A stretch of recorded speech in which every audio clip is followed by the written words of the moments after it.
નમસ્તે. આજે આપણે ખૂબ સરળ રીતે 45 દિવસમાં મટકા કમ્પોસ્ટિંગ કેવી રીતે કરવું તે જાણીએ. સૌપ્રથમ 3 માટીના મટકા લો અને ત્રણેયના તળિયે નાના નાના છિદ્ર કરો જેથી ભેજ નીચે જઈ શકે.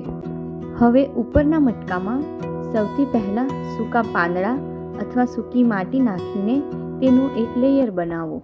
ત્યારબાદ રસોડાનો ભેજવાળો કચરો જેમ કે શાકભાજી અને ફળની છાલ ઉમેરો.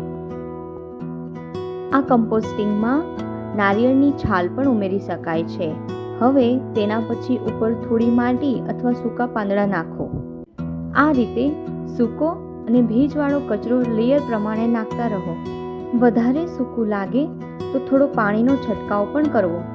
હવે ઈંટોના બનાવેલા સ્ટેન્ડ પર આ ત્રણેય મટકાને એકના ઉપર એક ગોઠવો. દર 2-3 દિવસે કચરાને હળવેથી હલાવવો. જ્યારે પહેલો મટકો ભરાઈ જાય ત્યારે બીજા મટકાને ઉપયોગમાં લેવો. લગભગ 45 દિવસ પછી સરસ ભૂરા રંગનું કુદરતી કમ્પોસ્ટ તૈયાર થઈ જશે, જે છોડ માટે ખૂબ જ ફાયદાકારક છે.